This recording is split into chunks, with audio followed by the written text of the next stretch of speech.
folks, and welcome back to another Travels of Red Rover. I'm Sean. And I'm Corinne. And as you can see, we are sitting in the Jeep and going off on an adventure. And where are we going, Corinne? We're going to go up and explore the Inyo Mine, which is at the end of Echo Canyon Road. And it's a few old wooden buildings. And I don't know much about the history, so we'll have to add that afterwards. Yeah. The road. So we're going to head up the road. They claim that the road is a four-wheel drive, high clearance road, and we'll have more to say to that as we move along the road. So let's get started. There continues to be construction along the main roads in Death Valley. It's pretty well organized and the waits are not terribly long, but it's something you should expect as part of your travels. But before we get started, we need to tell you about a new permit system on some of the off-road areas in Death Valley. They now require a permit in order to camp along these roads. Now, they've done a very nice job at creating some lovely campsites, but it does require a permit, and you have to go to www.recreation.gov. Now, I bet you're thinking, well, I don't really need to get a permit because they'd never monitor that. Well, you would be incorrect about that. Corinne and I met the folks that are monitoring the permits, and they're quite serious about it. As of December 2025, there were 4 road systems that they currently monitor: Echo Canyon, Hole in the Wall, Cottonwood, Marble Canyon, and Greenwater Valley, Furnace Creek Wash. The road up to the mine is a 2-track, and it is a little bit bumpy in places, as you can see here with the Jeep bouncing around. The first part of it goes through a series of these narrow slot canyons. It actually is a very, very beautiful drive. So we are driving up Echo Canyon Road. It is a sort of path. It's been recently graded, so it's actually in pretty good shape. It's a gravel path, yeah. And so driving up it has been no problem, although I would suggest that if you have the ability to let air out of your tires, it'll make the ride a lot better. And we're also in 4-wheel drive, but that's mostly because we're climbing really aggressively here. So just trying to keep that moving along without having to start spinning and throwing stones all over the place.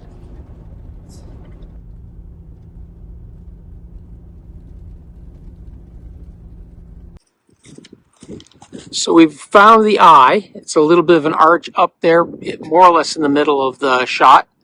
Give you perspective, I've left the truck in the picture.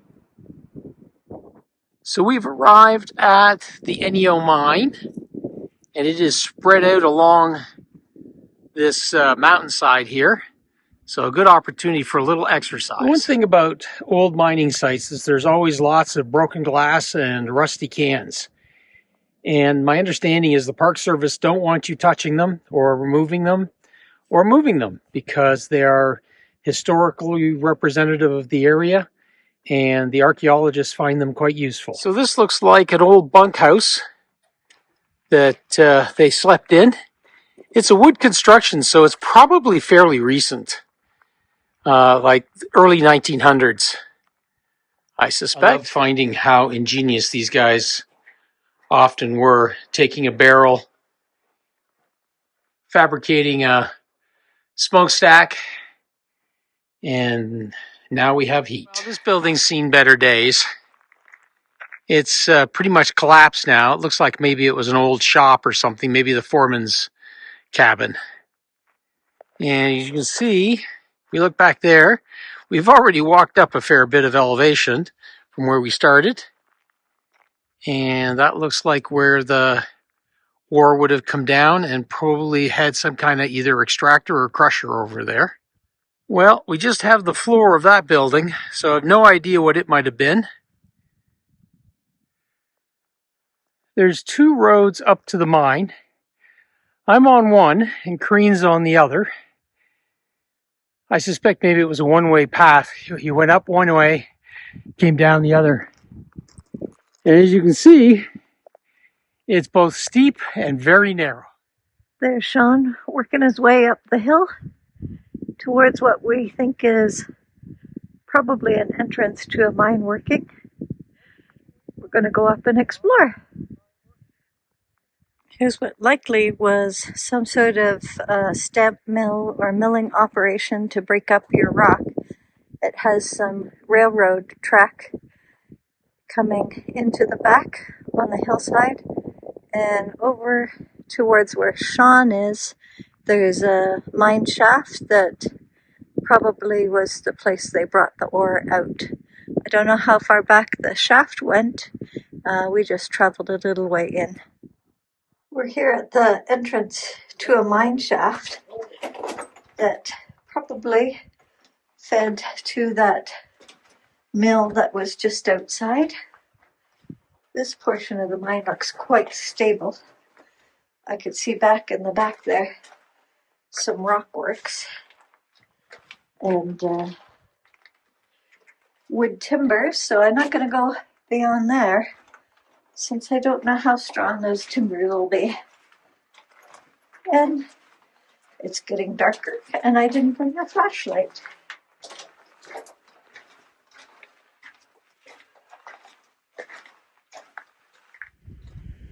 So after we finished playing around at the front of the mine, we walked down to the concentrator to see what that area looked like. So the little motor that they would have used to run this whole concentrating operation is still here. And by the looks of the dirt down there, the bright yellow color, they were probably using concentrated sulfuric acid or sulfur and or sulfates and acids in order to try to separate out the metals, most likely gold. So this would have been used to separate out the gold from lighter materials. And the way it did is that it ran water down this grate system, and the gold being heavier would tend to fall out through the grate, and all the stuff that was not gold would tend to fall out through the bottom and go off as waste. This is the area Sean was talking about as a concentrator and maybe an acid treatment to get the minerals out. And over here, as we look further to the west, there's a couple buildings. One seems to be built right into the ground with a stone wall front, and the other one is down below the grade with wood walls. So we'll take a look. People have found and collected a few of the artifacts and left them here for other people to take notice of what's been found. But always take pictures, but nothing else. Leave everything behind.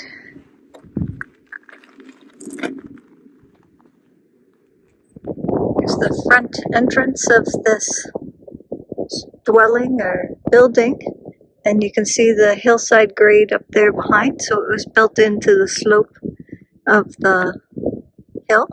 We'll take a look inside.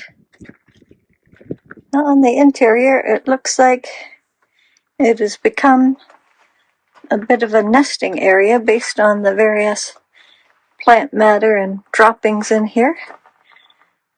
Critters either making nests or piling up some materials for later use.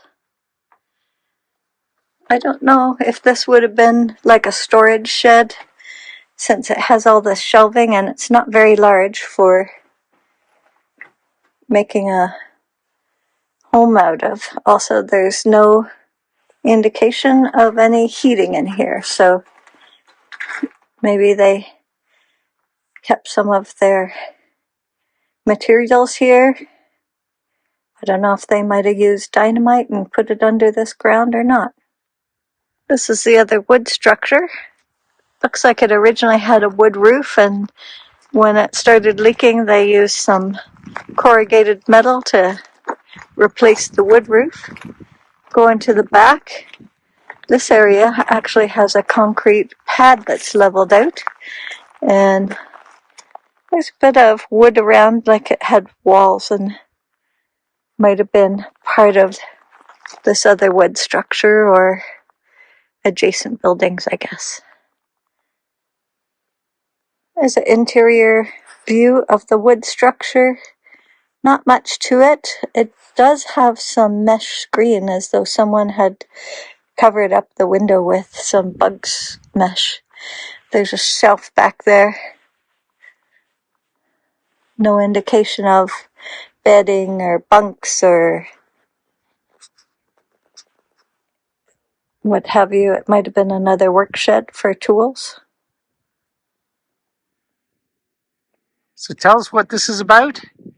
Well, it's a concrete foundation. There's some rocks leading up with some steps made with concrete, and then a very nice flat concrete base here. What do you think it might have been? Maybe office, galley. Maybe somebody's house.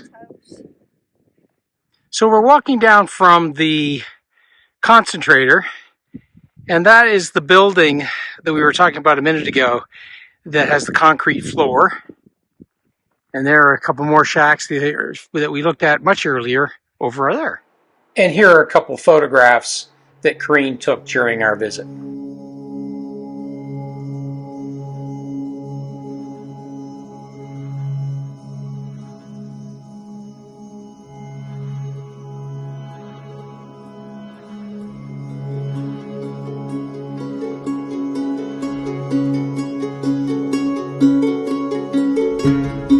So once we finished roaming around the mine for a couple hours, we decided to head back down and find a camping spot along the road. We found a couple camping spots that we liked, and we realized that we had no cell connection, so we ended up having to go down to the entrance in order to book our site on recreation.gov. Now, several of the campsites have a very steep incline on them, so it's really a good idea to check out these campsites before you just go ahead and book them. Otherwise, you're going to be trying to level out your vehicle for the night.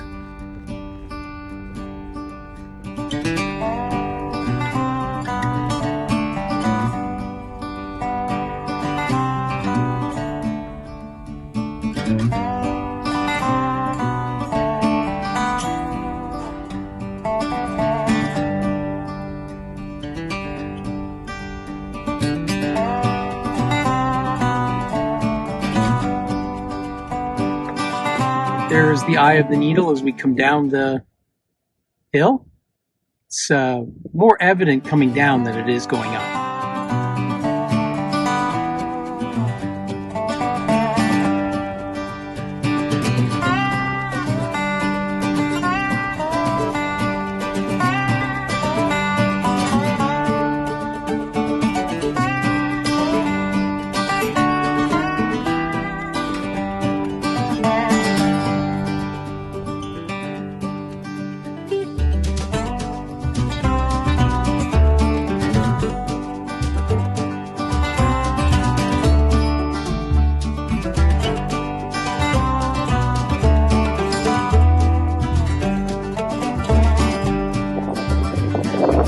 Well, it's late afternoon, and we got ourselves a camping permit to camp on the Echo Canyon Road.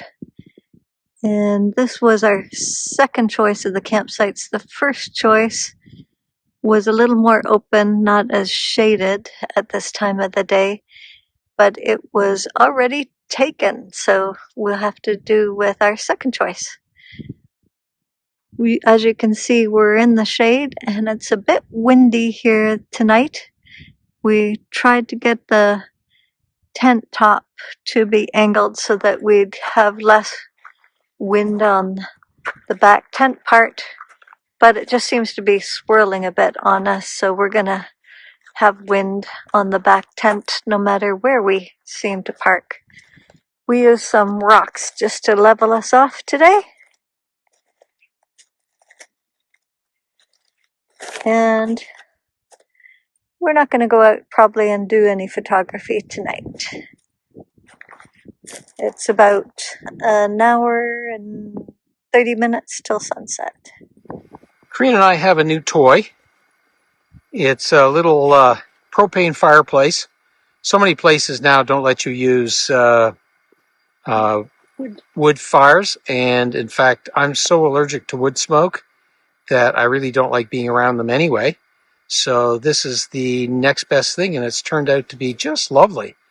Karina also bought us for our Christmas present the reflective shield. This is a product made in Canada, and it's heavier than all get out. But right now, with a little breezy evening and the propane fire just cooking away, it's just nice and cozy right beside it. It's just lovely.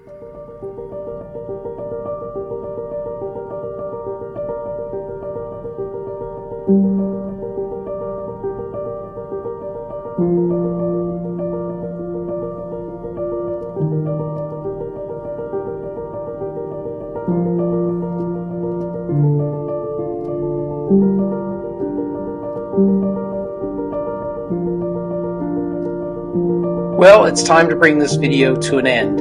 If you enjoyed it, we'd sure appreciate giving a thumbs up. And if you would so kindly subscribe and hit that bell button, it would really help us out.